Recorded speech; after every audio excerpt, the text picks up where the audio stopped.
The Alexander Carrier trade has a lot of Habs fans talking, but the real reason behind this trade has some big implications for Montreal moving towards the trade deadline, as multiple names could very well be on the move. We have to dive into the whole implications behind this move and what it means for Montreal going forward. Plus, we have some big notes on Ivan Demidov as he scored the game-winning goal with Kent Hughes in attendance for SKA St. Petersburg. And not only that, we have a video clip where Kent Hughes, Vinny Lecavalier, and Nick Bobrovsky were meeting with Roman Rotenberg himself, and he had some interesting stuff to say, so stick around for all that coming up in this episode of Habs Digest, and we're going to start with Ivan Demidov, Jesse. I want to bring up his point totals now. There he is. He's on pace for a 40-point season. He now has 21 points in 35 games.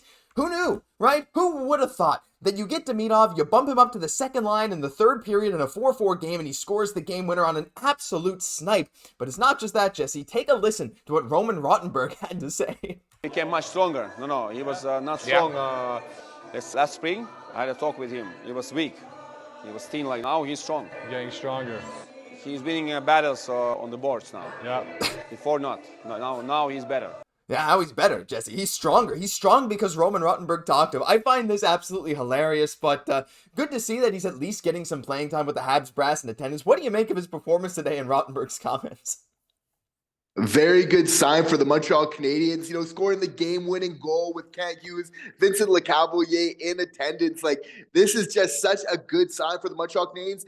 And we know, once again, we had our suspicions, but he is good under pressure when it really matters. What's so nice on this goal is, we're seeing the final touches, but, he's there in the offensive zone.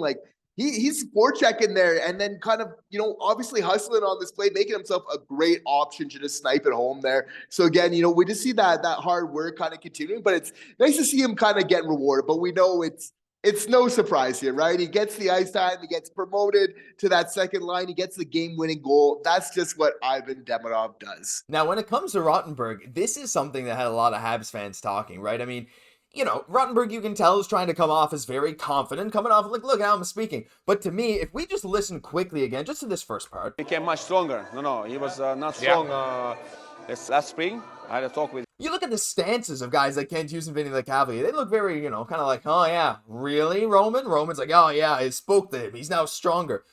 I mean, look, what do you think they were talking about behind this? Do you think that maybe Hughes and Vinny were asking for more ice time, Jesse? I don't want to get into pure speculation here, but you got to think that was part of their conversation on this visit. They don't even need to say it. It's just implied by them visiting. Like Rotenberg, they know it. They want to, obviously, when you're in somebody else's arena, when you're in somebody's home, you definitely want to be respectful and everything else. But just by them being there, it's showing how much care that they really have, for this prospect at a time when he probably really needs it. When we're talking about player development, like the Habs going over there, doing this, the timing, the fact of him scoring a game-winning goal when they're there, like the Stars, we know they were already aligning, but this is kind of further shows this is so important for some of those key players when they're coming into the system soon, just doing that prep work kind of ahead of time. And this is going to do nothing but help Ivan Demidov going forward. Of course, we don't know, definitely Rotenberg's a little bit of a wild card there, but obviously it's not hurting the situation whatsoever. Really can't get any worse. And, hopefully it's a good sign, right? When he's getting promoted, you would think, but there's just been so many other times where Ivan Demidov this is what he does when he gets ice time, and then it's kind of taken away. So I'm not going to say oh yeah, Ivan Demidov, book him on the second line for the rest of the year. I think, unfortunately, we know that's not the case. Ivan knows that's not the case. That's why he's patiently waiting to come to Montreal. Yeah, how dare he score a goal, make Roman look bad? Roman benches him, he doesn't score, he scores when Roman plays and makes him look bad. No, he's a demigod, he's great. He'll probably be benched for the next 3 games. We'll be keeping a close eye. The performances have been amazing. Let us know your thoughts on this whole thing down below. But we're going to quickly move into the second topic of this video, Jesse. And there's a lot of people, for good reason, talking about this Alex Carrier trade, because I think a lot of Habs fans are saying, some people in the comments are saying, I don't know if we needed him, but the overwhelming majority of Habs fans that I've seen pretty much everywhere love this trade. And just wanted to start this. This comes from Andrew Zadanovsky on Twitter, showing the trade tree, Jesse. You got to realize, this Lehkonen trade, while at the time it looked okay, Barron didn't end up panning out, but you get a second along with Justin Barron in that Lehkonen trade. And that second was then packaged with Montreal's 1st and 7th in this past draft to trade up for Xhekaj. So the second round pick we got for Lehkonen was about a third of the Michael Xhekaj trade up pick. And you got Alex Carrier 1-for-1 for Justin Barron. So not only is this incredible asset management by Montreal, taking a trade that some people thought, man, this trade just didn't really work, and turning it into two assets that are going to be with Montreal for at least a few years, in Carrier's case and much longer in Xhekaj's case. But if you look at the D-core, Jesse, other than Cayden, Guhle, Alex Carrier now becomes the guy signed for the longest and at a reasonable cap hit, considering he plays a lot of minutes against some of the toughest competition in the entire NHL. Where is it? Do I have it? Oh, I'm going through all the pictures. There it is. Competition 92nd percentile. When you look at this, Jesse, you got to think that this is a move to solidify, give some stability to Montreal's D-core, but also make them flexible for some other moves that I'm sure we'll get into in a second. Absolutely. I really like this move for the Montreal Canadiens. Definitely we spoke on the show, we know that David Savard is going to be traded before the deadline. We kind of, I asked Josh, do we need to get that replacement before or after the Savard trade, right? And we knew we did kind of talk about how that net front presence is definitely missing, without Savard there. And we have even spoken about Carrier in the past. These guys came up in these discussions, and we both have kind of passed this because of him being a little bit smaller. But I think doing a deeper dive is he's sacrificing some of that size to be a little bit more mobile. But we have been speaking again on the show so much about how we want that mobile defenseman who can play, who is that right shot, preferably a little bit of a vet to kind of balance out on this lineup. Now, it's hard to get everything. For sure, we wish Carrier is 6'4". Maybe that's the only thing, but it's he's checking a lot of boxes of what we said for the Montreal Canadiens. We like to be picky about the players we're going, that we are addressing for this team. I think he absolutely just fits. We need more of that defensive balance with this team. He is so excited. He's motivated. He's not the biggest guy, but he blocks shots. He works real hard out there.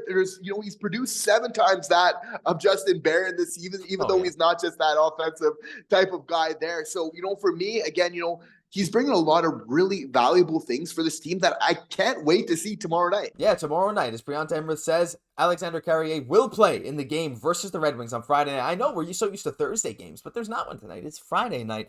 But also, Jesse, Carrier brings a lot. He said, c'est un rêve de petit gars. He can't wait to join Montreal. He seems more ecstatic than almost any other player. Happiest since, I guess, Laine joined the team to join the Montreal Canadiens. When you look at this roster, we'll see where he ends up sliding in on defense. My prediction is that he ends up playing with Cayden, Guhle. Do you have any thoughts on which pairing he'll play on before we move on to talk about David Savard? It's interesting, right?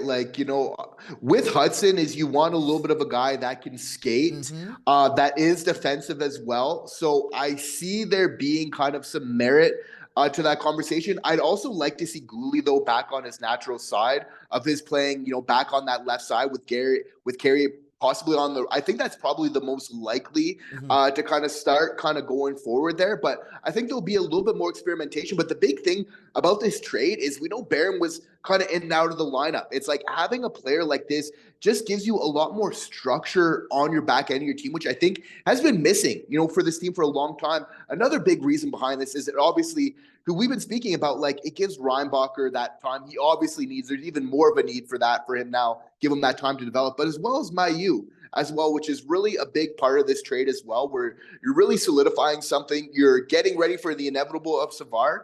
Hopefully we can get Guhle back on that left side sooner or later, because I'd really love to see that. I think that's a great point too. That's just another reason behind this trade.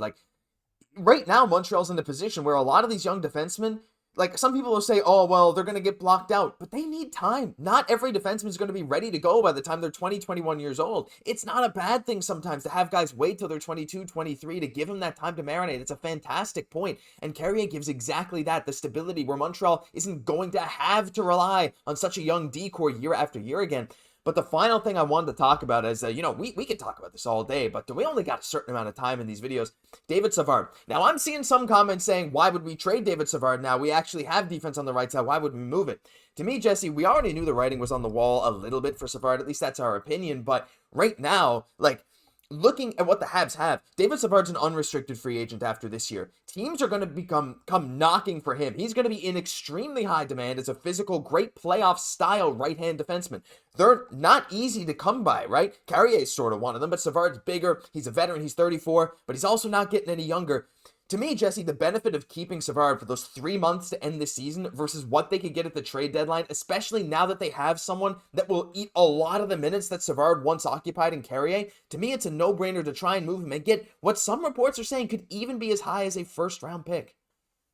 That's why they made this trade, absolutely, because Savard will be traded. And they did do the right decision to do it before Savard is traded, as I kind of alluded to on previous shows. Again, with this young team there, with, you know, a lot of the issues that they're having defensively of kind of not being able to protect the front of the net, you best believe you need a defensive vet, you know, on the right shot to kind of start paying attention to the front of the net a lot more. I think it's a really positive sign, as there's some good indicators for this Montreal Canadiens team. Obviously, line A being back, power plays humming along really good. Now you're getting a lot more structure, but again, that vet experience, that is just going to be so tremendously valuable on this team, especially with Savard being there as well. You know, for right now, that'll be a huge benefit for this team kind of in the interim there, which, you know, the team really wants to shape up to finish the season strong. So that's also a really big motivation for making this move. Absolutely. And hey, you know, to be fair, the trade deadline before, well, I guess the mini trade deadline, the trade freeze happened 6 hours after the recording of this video. By the time you're watching this, maybe there's been another move by Montreal. Maybe there's another trade. And if there has been, let us know down below. And also let us know all your thoughts